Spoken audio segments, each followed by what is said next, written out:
আমার ওনার কাছে।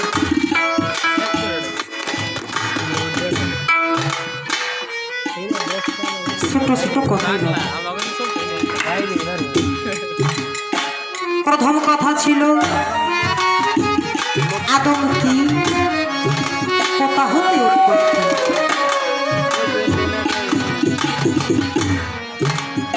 আদমের নামটা ছিল কি সর্বপ্রথম কে রেখেছিল? এই আদম কয় প্রকার এবং এই যে আদম আমাদের সুন্দরভাবে বুঝাইছে আদম বিষয়বস্তুটা কি।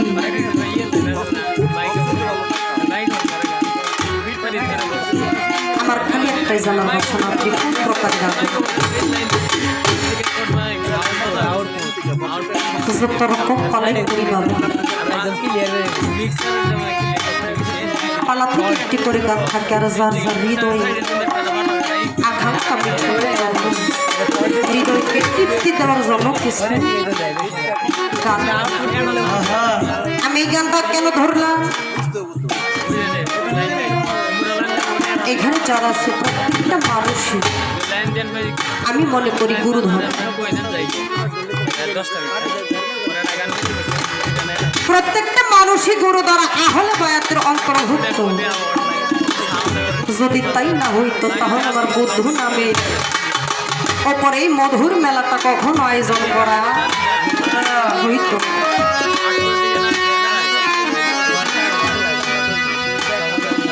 আমারও দয়াল আছে,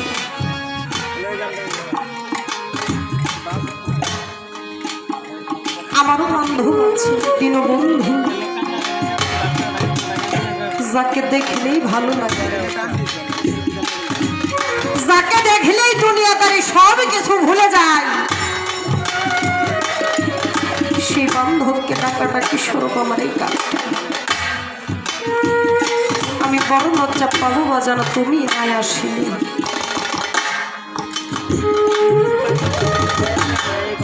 কেমন প্রেম করেছিল বাবা,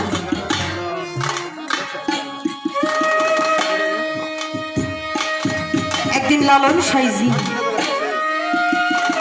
সিরাজ সাইজির বাড়িতে বসে বসে বাবা ঠেলা জালি বাঁধে। গুরুমা জিজ্ঞেস করে, লালন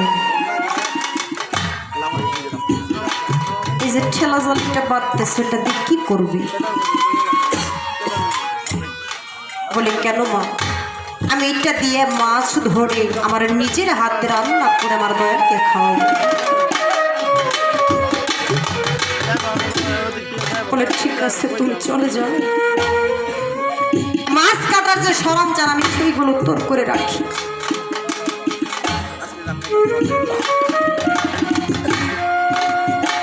লালন সাইজি যখন ঠেলা জালিটা নিয়ে নদীর মধ্যে ছেলে ওই খালুর মধ্যে ওই জালির মধ্যে অনেক শামুক পানা, তার মধ্যে মাছও থাকে। ওই ময়লা আবর্জনা শেষ করে যখন মাছটা ধরে, লালন সাইজি মাছের দিকে লক্ষ্য করে দেখে তারা মুর্শিদের বদনখানা সেই মাছের মধ্যে ভেসে ওঠে। ওই মাছটা শের খালুর মধ্যে রাখে না, আবারও পানির মধ্যে ছেড়ে দেয়। আবারও যখন ঠেলা জালি মারে, ঠেলা জালির মধ্যে যখন মাছ উঠে, মাছটা লক্ষ্য করে দেখে সিরাজ সাইজের বদন খানা ভেসে উঠে।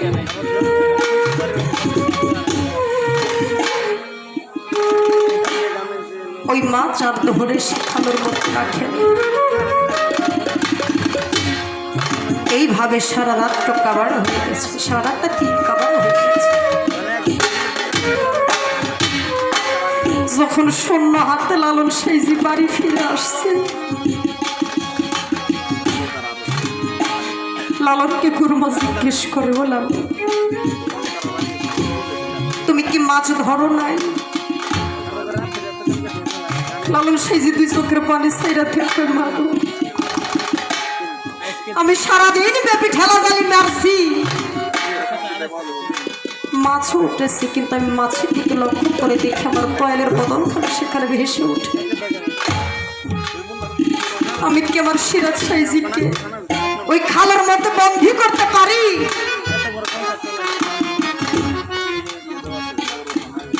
আমার সারাদিন চলে গেছে, আমি মাছ ধরতে পারি।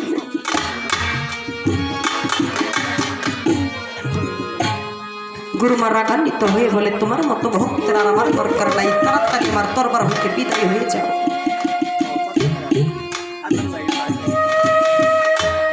অনেকটা দিন কেটে গেছে। সিরাজ সাইজি একদিন মধ্যরাত্রে গুনগুন গুনগুন সুরে কাঁদে।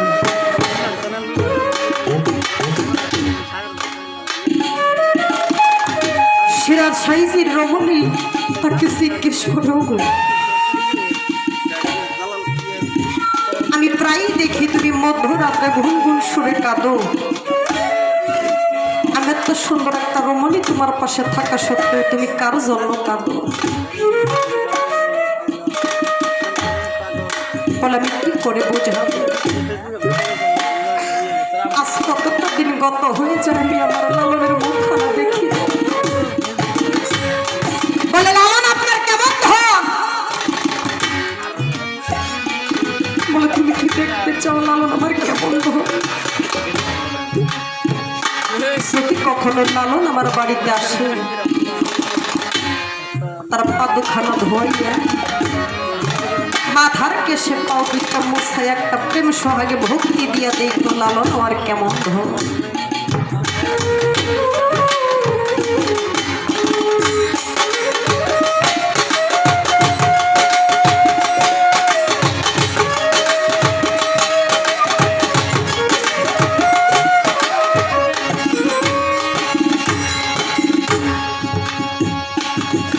ছোট করে যখন বলছি, ও লালু,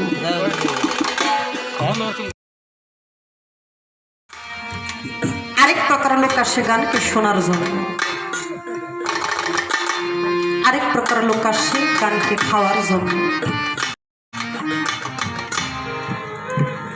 প্রকৃতপক্ষে যারা গানকে খায়, সাধক কি বলে,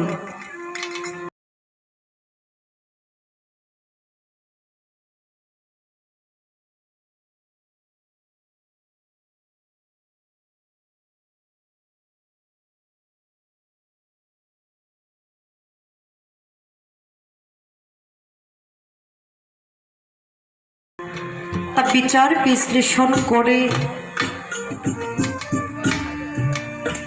তারপর তার নয়ন দিয়ে দুই ফোঁটা অস্ত্র জড়ে, তাই না গো বাবা?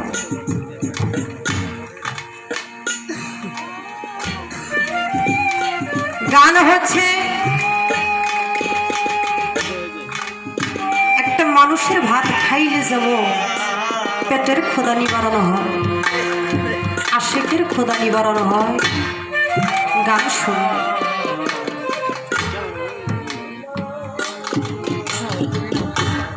গানের অপর নাম হচ্ছে জ্ঞান। এই গানের মধ্যে সাধক যা বলে, তা যদি কোনো ব্যক্তি একটা কথা আমল করতে পারে, তার জীবন অনেক কিছু।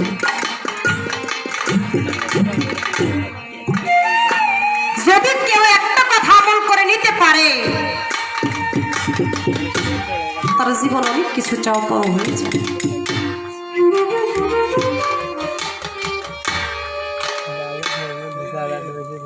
ও বাবা, মানুষ হতে পারলাম, আমি কাকে বলবো মানুষ? আমি তো নিজেই একজন খাঁটি মানুষ হইতে পারলাম না।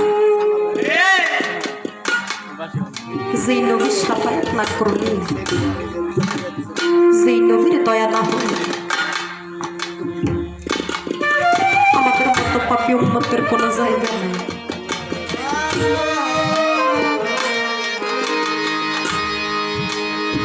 আমরা সেই নবীকে চিনি না, জানি, বুঝি। বনের পশু নবী চিনে মানুষ হইয়া চিনলাম না রে, কি জগৎ দেব সেই পরপারে হাসর মহল্লায়।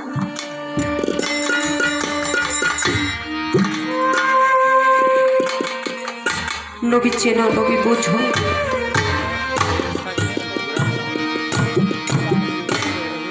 ও বাবা একটা শিল্পী হইতে গেলে তিনটা জিনিসের প্রয়োজন: শিক্ষা, জ্ঞান, কণ্ঠস্বর। যার তিনটা কোনটাই আমার মধ্যে নাই। আপনাদেরকে তত্ত্বশাস্ত্র দিয়ে মনোরঞ্জন করতে পারবো না। সাধকের কিছু গান দিয়ে যদি দয়ালের কৃপা হয় তাহলে সেই সাধকের গান দিয়ে আপনাদের মনোরঞ্জন কতটুকু করতে পারবো তা চাই।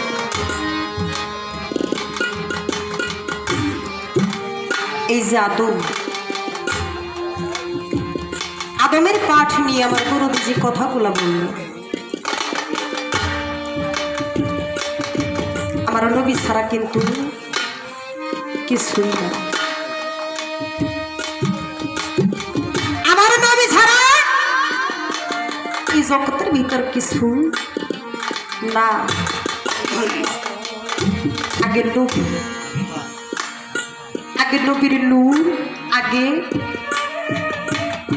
নবী, তারপর আদম যাহা কিছুই বলে। আদম যখন কাদা পানি মাটির মধ্যে মিশ্রিত ছিল,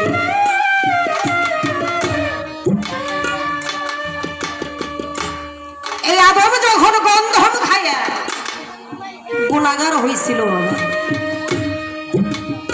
কোন নামের উপর তার জীবনের গুনাহ মাফ হয়েছে?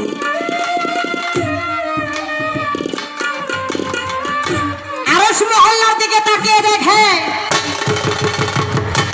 কালেমা তয়্যিবা লা ইলাহা ইল্লাল্লাহু মুহাম্মাদুর রাসূলুল্লাহ সাল্লাল্লাহু আলাইহি ওয়াসাল্লাম। আদম জিজ্ঞেস করে, হে মাওলা, তোমার পাশে যে নামটা দেখা যায় নামটা কার?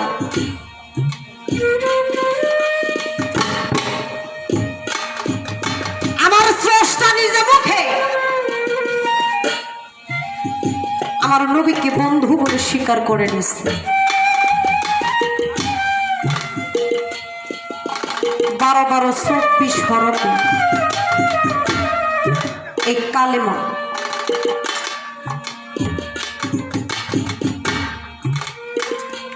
লা ইলাহা ইল্লাল্লাহ, এর মধ্যেও নোক্তা পেশের জবর নাই। মুহাম্মাদুর রাসূলুল্লাহ, এর মধ্যেও যে জবর নোক্তা পেশ নাই। আমার আল্লাহ বলছে আমি ভেজাল মুক্ত, আমার বন্ধু ভেজাল মুক্ত।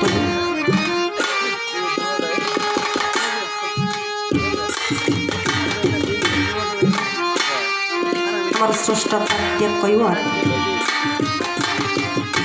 আমার নামের পাশে যার নাম সংক্ষিপ্ত করা আছে, যদি তাহা দেখে শুনে একবার তুমি পাঠ করতে পারো, তোমার জীবনের গোনা খাতা আমি সেই নামের উপর মাফ করে দেব। যার নামের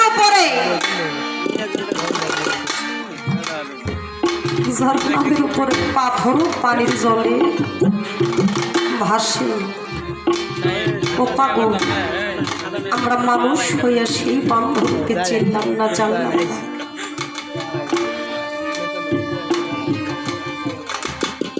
আমার দয়াল নবী একদিন রাস্তা দিয়া যায়, এমন তো সময় এক শিকার আসছে। বাবা শিকার আমি তোমারে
এখন কেন চোখে জলে সকল অবয়ে ভাসি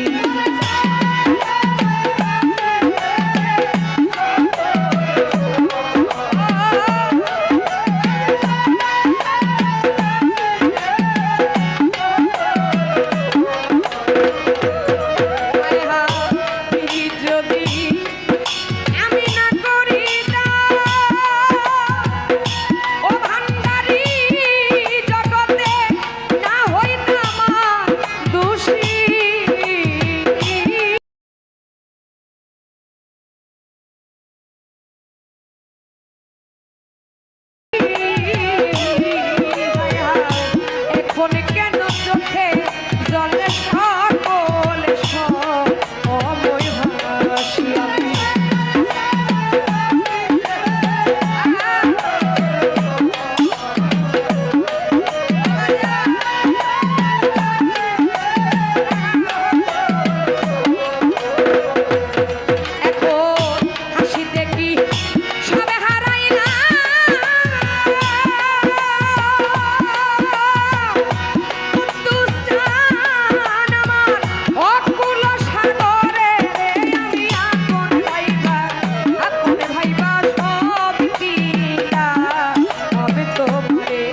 পিছন দিকে চাহিয়ার দেখি আমার বেলা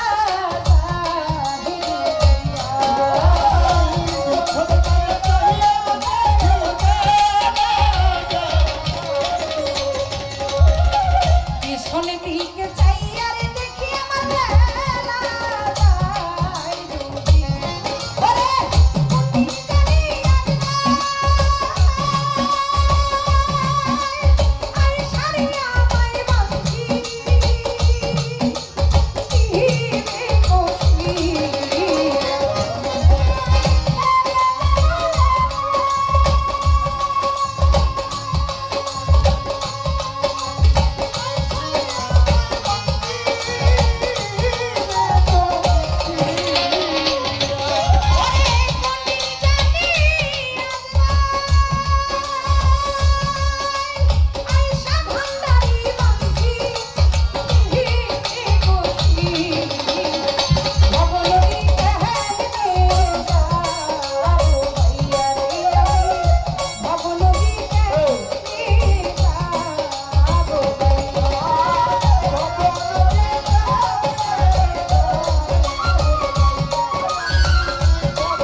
সাল্লাল্লাহু আলাইহি সাল্লাম সেই দরবারে ভক্তি শ্রদ্ধা যাপন করে সেই সাথে ভক্তি জানাই প্রাণ ভরে তার পাখি পাঞ্জাত আহলো পায়াত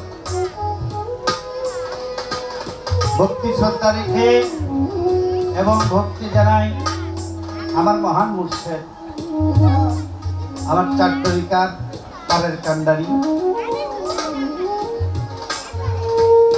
আমার গানের ওস্তাদ শাহসুফি পীরে কামেল মহারাজ আবুল সরকার আল চিশতি নিজামী বাবা জানেন পবিত্র কদমে ভক্তি শ্রদ্ধা যাপন করি আরো ভক্তি জানাই আমার বাউল মাতা আলিয়া বেগম আলো সেই মায়ের চরণে ভক্তি শ্রদ্ধা যাপন করে সেই সাথে ভক্তি জানাই বাংলার বাউল সম্রাট আমার দাদাগুরু আব্দুল রশিদ সরকার ওরফে সাইজি সেই আজিমপুরি দরবার শরীফে লক্ষ কোটি ভক্তি শ্রদ্ধা রেখে এবং ভক্তি জানাই যাদের উশিলা করে আপনাদের মাঝে উপস্থিত হতে পেরেছি আমার পিতা চান্দু ফকির বাবা জানের পবিত্র কদমে ভক্তি শ্রদ্ধা রাখি এবং ভক্তি জানে আমার জন্ম ধারিণী মা মায়ের কদমে ভক্তি শ্রদ্ধা রেখে উপস্থিত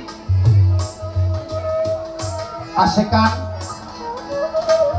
মরিদান উপস্থিত সাধু বৈষ্ণব প্রত্যেকের উপরে ভক্তি শ্রদ্ধা যাপন করি এবং ভক্তি জানাই বিশ্বজাহানে যত অলি আল্লাহ গাউস কুতুব যেখানে যে অবস্থা সাহিত্য আছে প্রত্যেকের দরবারে ভক্তি শ্রদ্ধা যাপন করি বিশেষ করে ভক্তি জানাই আজকে যেখানে যে আঙ্গিনে আসছি নওয়াব আলী ফকির বাবা জানেন 82তম ওরস মোবারক বাবা জানেন রওজা মোবারকে ভক্তি শ্রদ্ধা যাপন করি এবং ভক্তি জানাই তার যত ভক্ত আশিকান মুরিদান প্রত্যেকের উপরে সালাম ভক্তি রাখি এবং ভক্তি জানাই আমার আনোয়ার ভাই যার ডাকে আপনাদের মতো চাঁদ মুখ দেখতে পারি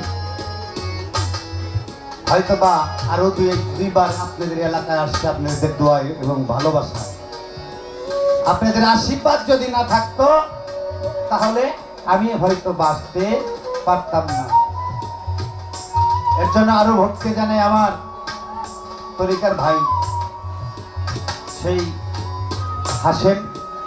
হাসমত তার প্রতি ভালোবাসা রাখি এবং আমার পাশে আমার সাথে আমার এক দরদি আসছে কবি উজ্জ্বল ভাই তার প্রতি ভক্তি শ্রদ্ধা রাখি শিরিন ভাই নাম জানা অজানা প্রত্যেকের উপরে সালাম ভক্তি রাখি এবং ভক্তি জানাই জাতীয়বাদী দলের যারা নেতাকর্মী আছে প্রত্যেকের উপরে সালাম ভক্তি রাখি চেয়ারম্যান মেম্বার যদি থেকে থাকে প্রত্যেকের উপরে সালাম ভক্তি রেখে শ্রেণীমতো আমার মা বোনেরা প্রত্যেকের উপরে ভক্তি রেখে